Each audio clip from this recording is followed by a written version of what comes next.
Jésus, avec toi dans le désert.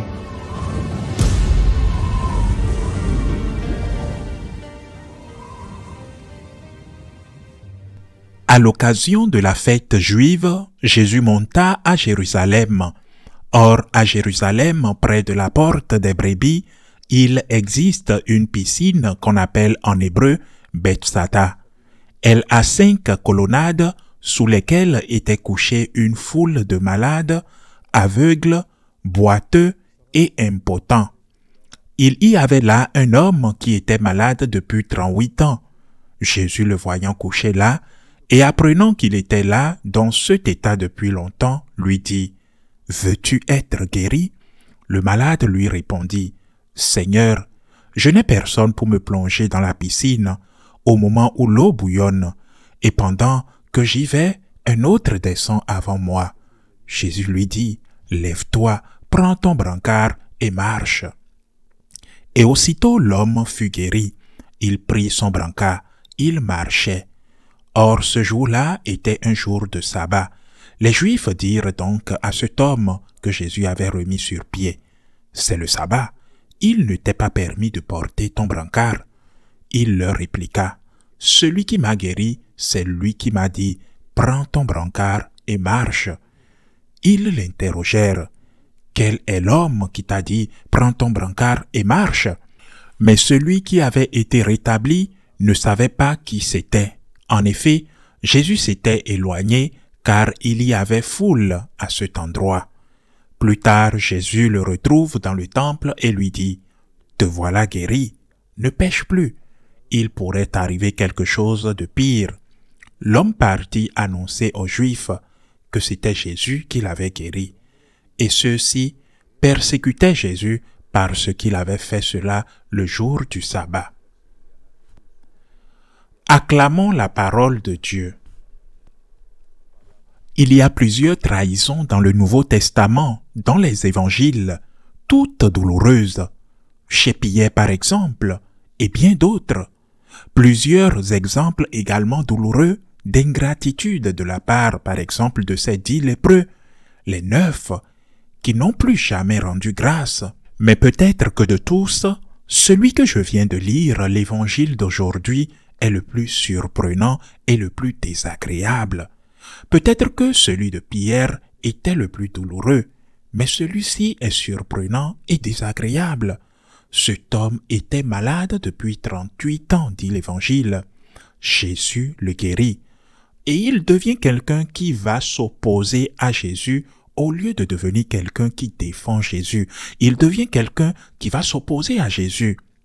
Après avoir reçu un tel miracle, après 38 ans de maladie, peut-être qu'il était même paralysé parce qu'il avait du mal à s'approcher de la rivière, à y entrer avant d'autres. Il est devenu un ennemi du Christ, lui causant de graves dommages. Comment tant de mal est-il possible? Nous aurions tort de penser que nous avons affaire à un cas exceptionnel de quelqu'un qui était non seulement malade physiquement, mais aussi malade mentalement. Ce n'est pas un cas exceptionnel, car ce qui est au cœur de ce phénomène est un manque de gratitude. Ils peuvent tous vous donner, même votre vie, et si vous n'êtes pas une personne reconnaissante, non seulement vous resterez quelqu'un indifférent à ces cadeaux que vous avez reçus, mais vous les retournerez même contre la personne qui vous les a donnés. Combien de fois les parents ont-ils fait des efforts pour leurs enfants au prix de sacrifices pour pouvoir payer une meilleure éducation, par exemple, pour qu'on puisse leur offrir une vie un peu plus confortable. Et puis les enfants ont oublié leurs parents, ou même se sont moqués d'eux, parce que les pauvres, ils sont ignorants, alors qu'ils ont un diplôme universitaire, qu'ils ont gagné, oui, par leur propre effort, mais grâce, d'une manière particulière, au travail de leurs parents. Ce personnage, cette créature, ce personnage répugnant aurait pu terminer l'affaire en disant, lorsque les Juifs l'ont interrogé, « Comment se fait-il que tu portes un brancard ?» C'est samedi. il devrait dire, « Eh bien, je ne sais pas qui m'a guéri. J'aurais pu le laisser là.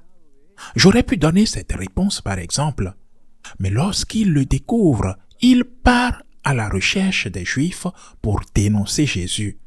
Le manque de gratitude est la véritable maladie de l'âme. Une personne qui n'est pas capable de rendre grâce devient destructrice pour tous ceux qui l'entourent et pour lui-même. Il pense qu'il mérite tout, qu'il a droit à tout.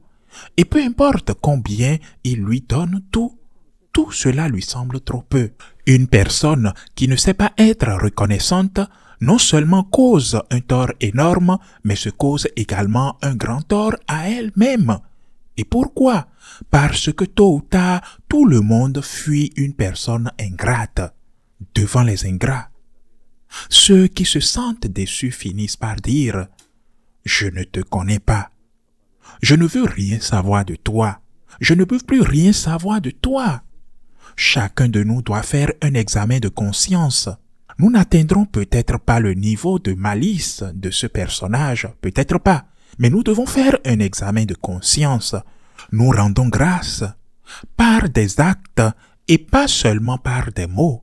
Nous rendons grâce par des œuvres d'amour à ces personnes dans la vie qui aident, à ces personnes dans la vie qui aident sans rien attendre en retour et qui sont blessés malgré leur générosité.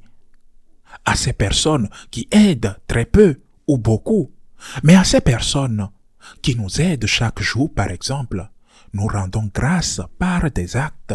Nous remercions Dieu par des œuvres.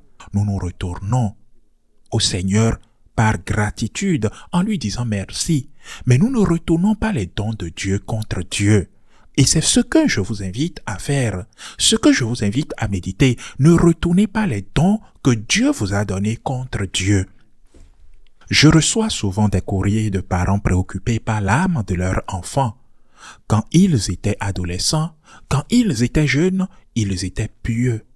Ils nous accompagnaient à la messe, dit-il. Puis, ils sont allés à l'université et là, ils ont perdu la foi. Au lieu de dire que j'ai été béni par Dieu de pouvoir aller à l'université, ils disent « Je n'ai plus de raison de dire merci à Dieu ». Au lieu de dire « Merci Seigneur de m'avoir permis d'atteindre ce niveau, merci Seigneur pour le don de l'intelligence », au contraire, ils disent « Maintenant je suis le plus intelligent, le plus fort ». La question est de se poser plus fort que qui? Parce que personne n'est plus fort que Dieu. Maintenant je suis intelligent, je suis le plus intelligent. Mais en réalité, ils ne le sont pas. Mais en réalité, tu ne l'es pas. Mais tu penses que tu l'es en réalité. Maintenant, je n'ai plus besoin de Dieu, dit-il. Je suis supérieur à Dieu. Je suis plus mature. Quel orgueil, chers frères et sœurs, quel orgueil de la part de notre génération d'aujourd'hui. Quelle douleur pour les parents qui voient comment, grâce à leurs efforts, ils auraient pu sans aucun doute améliorer la situation économique et l'avenir de leurs enfants, mais qui au contraire voient comment l'âme de leur enfant est en train de se perdre. Mettons les dons que Dieu nous a donnés au service de Dieu. Ne retournons pas contre Dieu ses richesses qu'il nous a données, cette intelligence qu'il nous a donnée, cette jeunesse qu'il nous a donnée, ces opportunités de vie qu'il nous a données, cet argent qu'il nous a donné. Ne retournez pas les dons de Dieu contre Dieu. N'abusez pas de l'amour de Dieu, de sa miséricorde, pour nuire à Dieu lui-même, qui est si bon, et qui malgré nos manquements, et qui malgré nos péchés, garde toujours la porte ouverte et n'attend que le premier pas que nous fassions vers lui afin de lui demander pardon. Et il nous pardonnera. Prenons conscience de cette situation et rendons grâce à Dieu pour les dons qu'il nous a donnés. Ainsi soit-il.